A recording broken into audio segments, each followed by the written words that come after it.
Well, good afternoon, comrades. First of all, let me thank you all for turning up for this meeting. Variety of, I'm sure, others or more or longer speeches would have been useful here, but time was restricted, and therefore, as a result, we only had minimal amount of messages as well to go around. But first of all, I want to just thank everybody for turning up, and also thank for all the messages that was given. Today's May Day, obviously, gathering, the whole idea behind it is, as was said in the earlier speeches, was to celebrate, to commemorate a class, a working class, who has been struggling against the rule of capital for one thing, and that is for ability to be able to produce something which what we call a better world. The changes and the demise of capital has been seen everywhere. We have seen pressures of capital, we've seen all the capitalist states throughout the world trying to actually stop any possibility of a change, any possibility of a better life. Something like 130 odd years ago, the idea was to fight for 8-hour a week. Now, 8-hour a day work. But now, after all this time, what we're finding is that not only 8-hour is still a point of a struggle, but we also have got further problems. Many places people work not only for one job or for 2 or 3 jobs. We find out that the poverty in terms of the share of the wealth of society as a percentage has dropped over so many years. At the time where it is possible to go in and have the technology to go to other planets and do explorations, then we still have people who are dying in their millions because of starvation or malnutrition. Somebody did say from one of our comrades in Sri Lanka that once every 3 minutes, I think the figure is probably 1 every minute, in terms of children who are actually dying literally for things that could be easily avoided and could have been stopped. We have got the issues with regard to the lack of recognition of human beings in many areas. Death, starvation, diseases, all of them that could have been stopped. Variety of malnutrition around the whole globe, pressures, everything is extremely more than what we had so many years ago, even at the time where May Day was announced. What has happened at the same time, we see a change. There has been a struggle, there is no doubt. The struggle of working class is as old as the struggle of the, if you like, the humanity insofar as we know it in modern days, for change, for lack of or if you like, for no acceptance of the current wage labor system. That has been brewing, and we have seen ups and downs in this. The movement has changed and changed over the years. But what we have seen in the past few years has been some major changes in different areas. It was mentioned, we had the Arab Spring. We saw the changes in Middle East. We've seen changes in Europe. We've seen changes across the US. We've seen changes in Asia. We've seen struggles happening in Far East, traditionally the place where we didn't have that much of the working class struggle in terms of gaining or making headways against the rule of capital. These changes have been occurring left, right and center across the world. These have given us the impetus, or if you like, the hope that there is going to be a change. But what I'm going to concentrate on is to go a little bit further with regard to what is happening in Iran and the changes which have taken place in Iran. The Middle East, everybody knows, is called the battleground of proxy wars. Everywhere we see devastation, every year we see changes in terms of the fights which could not have happened otherwise are happening in the Middle East. The issue of what was used to be called as a world war has now been changed. It's not possible to have a world war because a world war would mean complete destruction of the whole globe. What has happened is we've seen proxy wars, a variety of battles and wars literally in all sense of the word, and changes of the whole societies have taken place in Middle East for something which should be effectively sorted out elsewhere. But nonetheless, that has become the battleground, and these proxy wars are continuously recurring.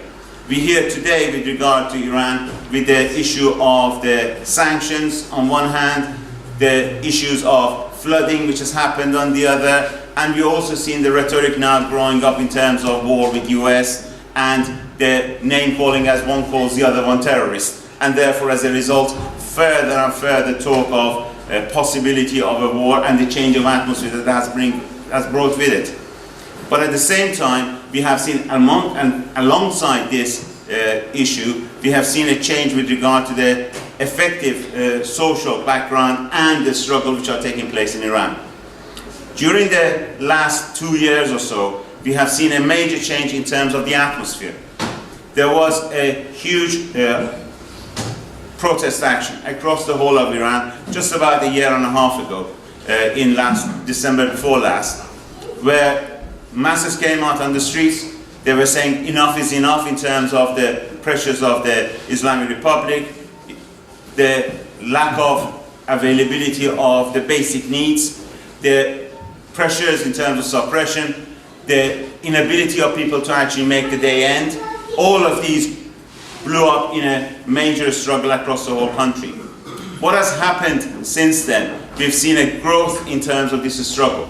A change which has taken place in terms of the struggle, not in terms of the number, or if you like, the quantity of the protest actions which have taken place, but in terms of the quality, or if you like, the content of it. What we have seen is a major change from the point of view of the slogans, or if you like, the demands which are being put across the society.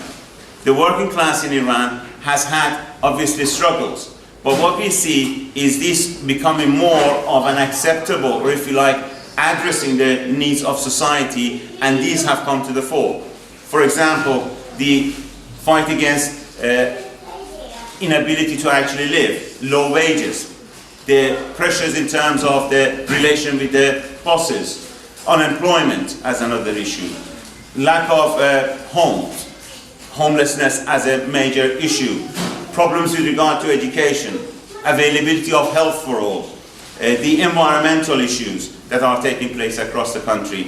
And in addition to this, you add other factors like the child labor, for example, which is rife in Iran. Just as a matter of interest in terms of Islamic Republic, the age of work is effectively as from 10 years old. So child labor is rife.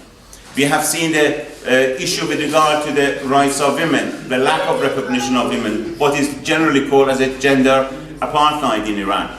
These have all been happening, but in the past 2 years, what we have seen is the alternatives which are coming forward. The ability of the working class in different areas to come forward and actually make their slogans heard in the sense that they're addressing the social issues. This is the major change.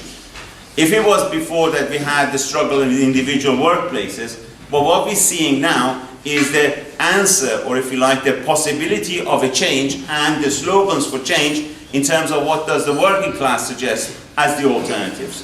For example, in this May Day rally just a couple of days ago, there were many different sections of working class across different parts of the country, and there were resolutions which were put forward. There were demonstrations which took place in different cities. There were a variety of celebrations of May Day which took place. And they had certain slogans and certain resolution points that actually came up that answers not only that of an individual workplace, but that of the society. Typical issues that were put forward were recognition or the demand for the right of everybody to be able to have access to education, free education.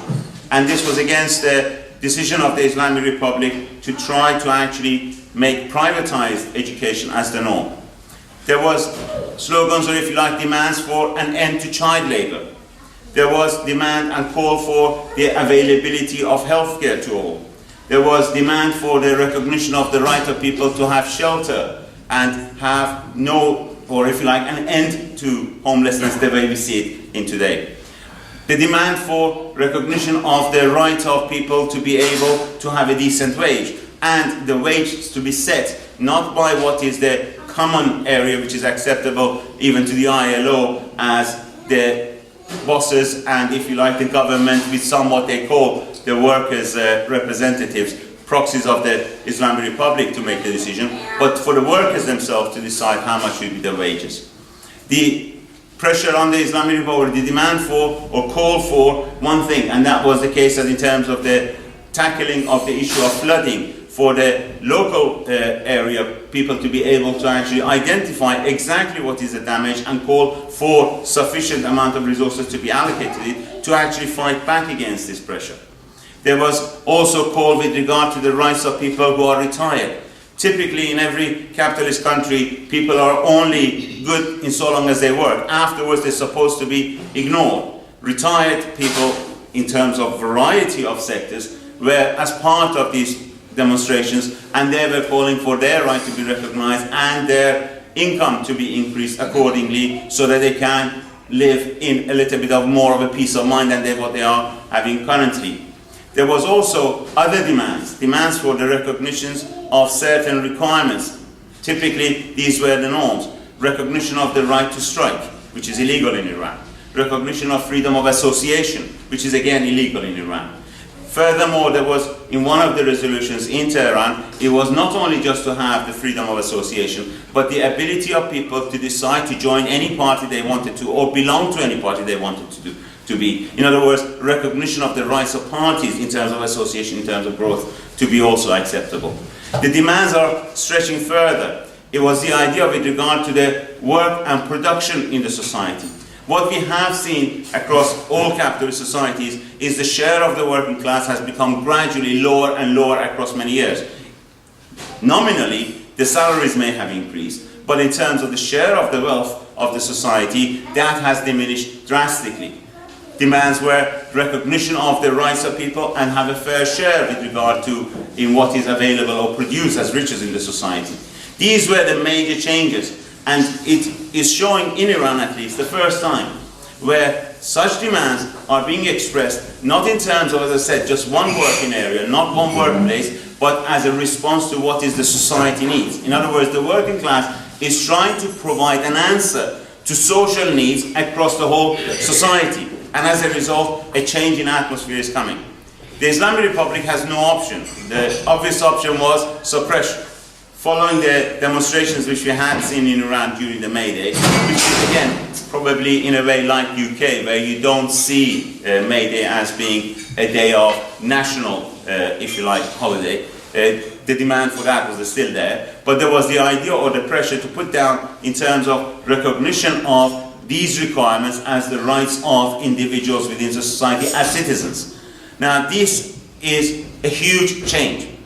In everywhere else, we see the idea that we say, for example, it was mentioned in here, of the left, of the grouping of the left, of the gathering of the left. Well, variety of organizations exist and variety of organizations are struggling.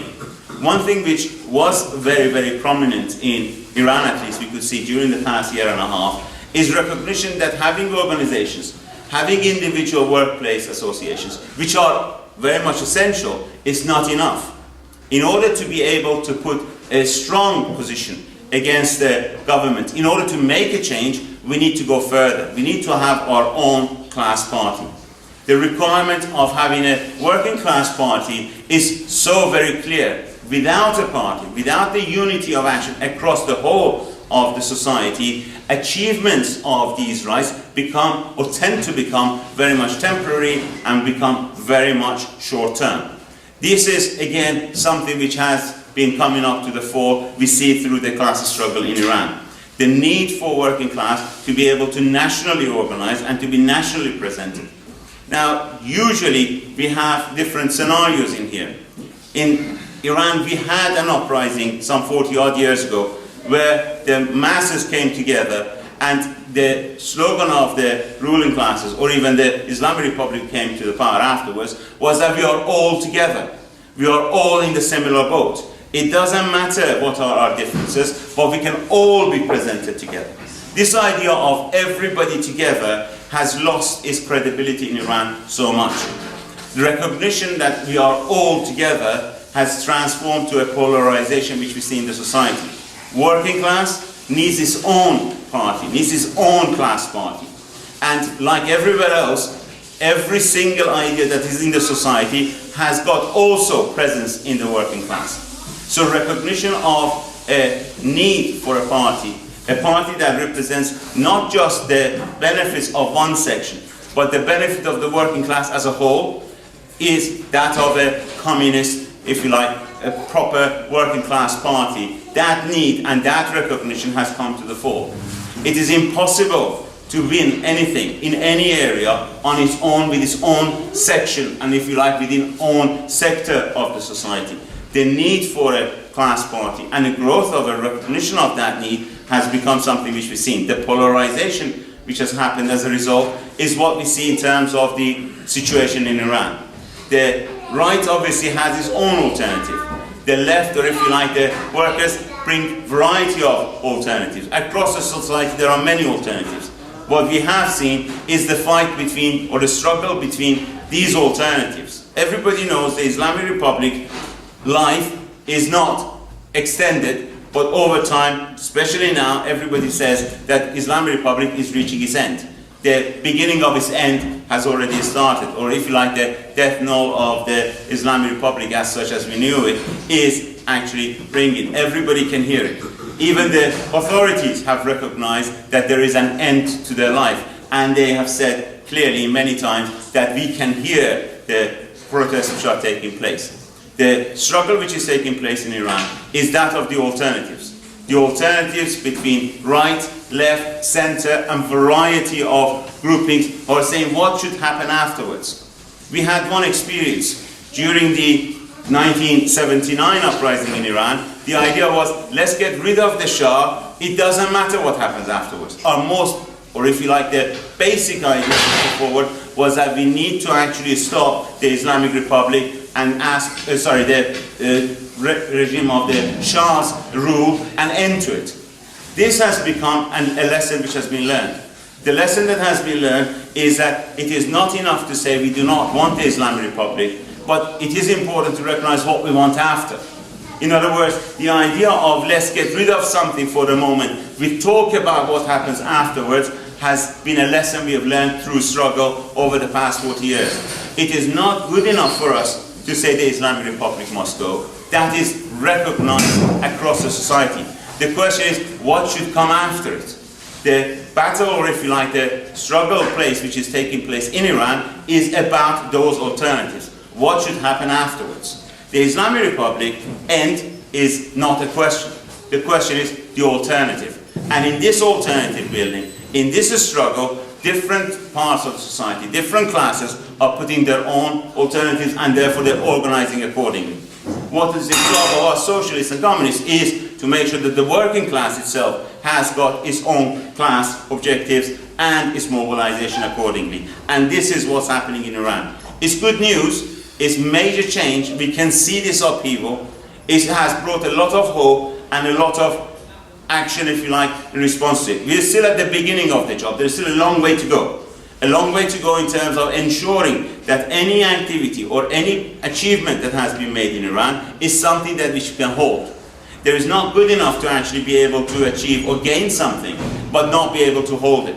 And that means mobilization, that means organization, from the base root across the class in different sectors, right across the whole society.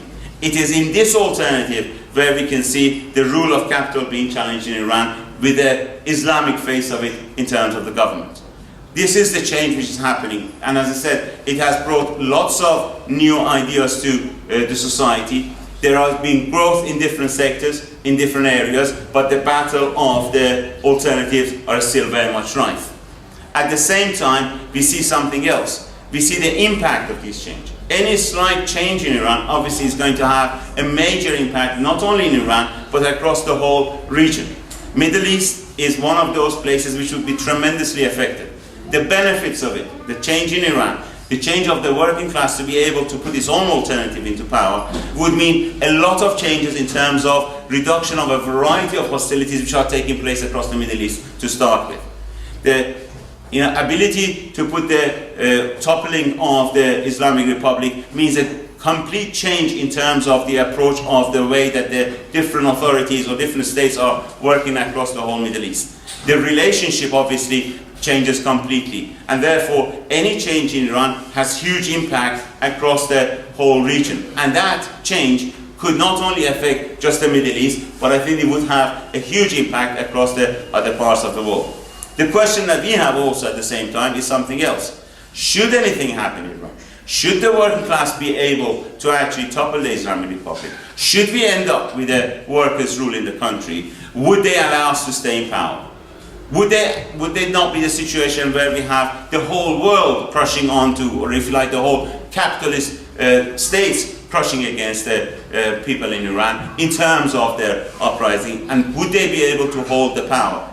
This question means that it is impossible for the working class in Iran to be able to even achieve power and not to face such a huge dilemma in front of them. And as part of that, it is our duty, not from, if you like, tomorrow when that situation happens, but from today, to build bridges, to link and to contact all of the workers, variety of parties, trade unions, progressive forces, and anybody who's actually fighting, or any organization who's fighting for any part of freedom of expression and freedom of people and recognition of humanity as progressive requirements, to produce links with them, to produce and allow them to see what is actually happening in Iran, to keep them informed and to ask for this action in solidarity. And in this action and this work, May Day is one of those occasions. It was one of those occasions to express that while workers in Iran do not have the ability to be able to send their own representatives across the world, to be able to express their solidarity with the rest of the working class across the world in terms of their struggle against the capital, on this occasion it is our duty to make sure that voice is heard. So as part of that, it was our intention to make sure not only to bring in, on this occasion especially, the solidarity message of the workers of Iran, but also to take back to them the recognition of the similar struggles which are taking place across the world by different sections of the working class in different countries. So May Day gave us that occasion too. This is our duty at the moment, insofar as working outside Iran is concerned, to bring that message, to build that bridges, to make sure that the working class in Iran is not left alone should they actually be able to gain any further advances in Iran of tomorrow. At the same time, to be able to express their solidarity with all the workers in the world in terms of their struggle against the capital. And as part of that, I bring you that message of solidarity.